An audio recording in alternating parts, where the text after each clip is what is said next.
Bonjour à tous, alors aujourd'hui on va se faire un petit peu de feuilletage. Alors on va avoir besoin de 250 g de farine avec 6 g de sel, 5 g de vinaigre et 100 g d'eau et aussi 50 g de beurre fondu froid. Donc vous le faites fondre, vous le laissez un peu de côté pour qu'il refroidisse bien et vous incorporez tout ça. On va mettre ça à tourner au batteur. Alors le vinaigre c'est pour la conservation de votre feuilletage pour que vous le gardiez un peu plus longtemps. Donc pendant que mon feuilletage est en train de prendre au batteur, je suis en train de prendre 125 g de beurre de tourrage. Donc c'est un beurre qui a un point de fusion beaucoup plus haut, donc qui fond moins rapidement et qui va nous servir à faire les feuilles du feuilletage. Donc on va prendre un rouleau à pâtisserie et on va venir taper légèrement notre plaque de beurre.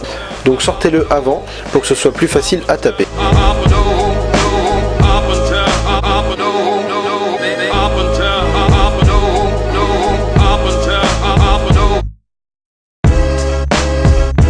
Donc voilà, j'ai ma pâte de feuilletage. Je prends de la farine et je vais venir étaler. Alors on essaye de faire un carré un peu plus grand que notre carré de beurre. Alors si votre détrempe est trop fraîche, trop chaude, vous allez pouvoir la mettre un petit peu au frigo pour qu'elle prenne un petit peu en texture et que ce soit plus facile à étaler, qu'elle soit pas trop élastique et qu'elle revienne pas trop à la position initiale. Voilà, donc une fois que ma pâte est bien étalée, je viens mettre mon beurre bien au milieu et je vais venir rabattre tout bêtement. Alors vous étirez un petit peu, vous rabattez comme ceci. Je fais la même chose des deux côtés et la même chose dans ce sens là. Si vous faites bien les choses, vous arrivez à ça. Vous n'avez pas de traces de beurre et on va pouvoir étaler notre pâton. Comme le beurre est assez dur encore à l'intérieur, on vient tout simplement taper avec notre rouleau pour faciliter, pour ramollir un peu le beurre.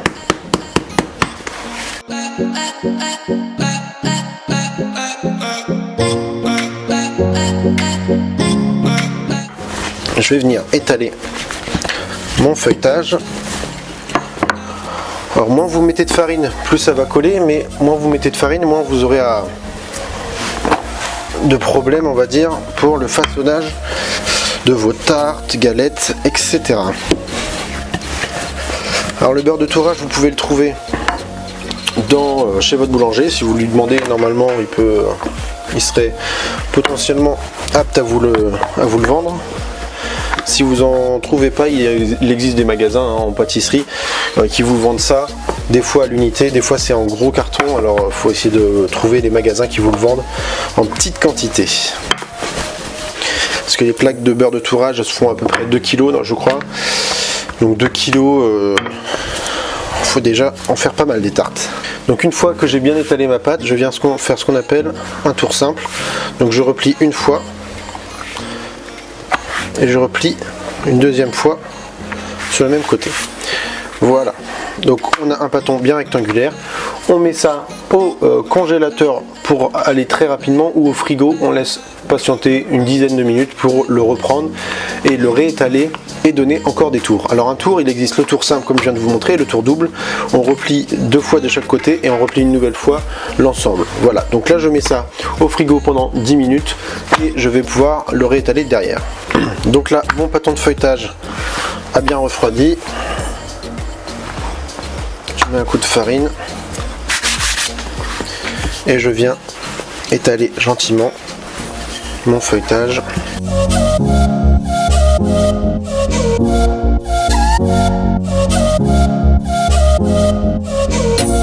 Le principe du feuilletage, c'est tout simplement le nombre de rabats que vous allez donner qui va faire des feuilles. Donc au départ, on avait une feuille de pâte, une feuille de beurre, une feuille de pâte. On a étalé ça, on a replié. Donc au lieu d'en avoir que 3, on en a eu 9. Une fois, 2 fois et une troisième fois par-dessus. Et donc là, on va replier en tour double. Donc le tour double, je vais vous montrer. C'est tout simple. On vient rabattre des deux côtés comme ceci. Et on vient rabattre une nouvelle fois par-dessus. Et on vient toujours faire un quart de tour elle était étalée dans ce sens-là, et donc là, quand je plie, je vais étaler dans ce sens-là. On vient toujours faire un quart de tour, en fin de compte, pour étaler notre pâton.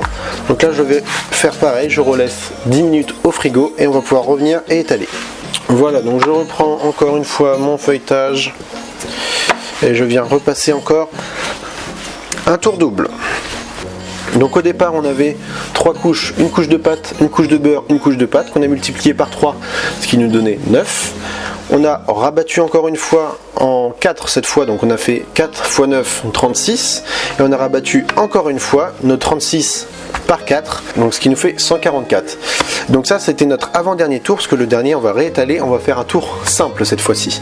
Et après on va pouvoir étaler pour faire soit une tarte, soit un millefeuille, voilà, tout ce que vous voulez. Donc là je vais remettre mon feuilletage au frigo pendant 10 minutes. Je reprends encore une fois mon feuilletage, je mets très peu de farine et je viens étaler encore une fois. Donc je viens faire doucement parce que si mon feuilletage est trop froid, si vous étalez trop vite, vous allez avoir des fissures sur les côtés. Et donc on va rompre le feuilletage et ça va pas être très bon. Donc je viens faire tout doucement. Tapez-le s'il est trop froid, vous le tapez un peu comme ça pour le réchauffer un petit peu. Je dis souvent qu'une pâte chaude c'est pas forcément bon à étaler, mais le feuilletage, s'il est trop froid, vous commencez à craqueler la pâte et c'est vraiment pas bon du tout. Donc qu'est-ce qu'on peut faire avec du feuilletage? On peut faire millefeuilles, des tartes, on peut faire des chaussons, des palmiers, on peut faire pas mal de choses. Donc je vais voir si j'ai le temps de vous faire quelques petites vidéos là-dessus, sur les palmiers et sur les chaussons. Avec une petite compote maison, ça sera très bien.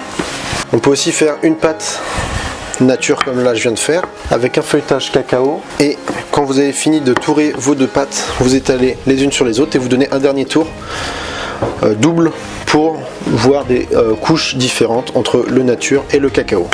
Donc là j'ai fini d'étaler, je fais mon dernier tour qui est simple, je rabats une fois sur le dessus et une deuxième fois par dessus. Là je viens filmer, mettre au frigo, le laisser peut-être 1 heure au frigo. Vous pouvez le congeler aussi si vous en avez trop, vous pouvez couper, là vous coupez juste une part si vous voulez étaler un petit morceau pour une tarte et garder l'autre gros morceau de feuilletage pour plus tard. Donc ça se congèle qu'une seule fois, on ne congèle pas, décongeler, recongeler. Si vous avez des morceaux en plus de votre pâton de feuilletage, soit vous les remettez à plat dans un tour de feuilletage propre, neuf, soit vous les mettez en boule pour les étaler en tarte, il n'y a pas de problème. Donc j'espère que cette vidéo vous aura plu, on se retrouve pour une prochaine, bon appétit.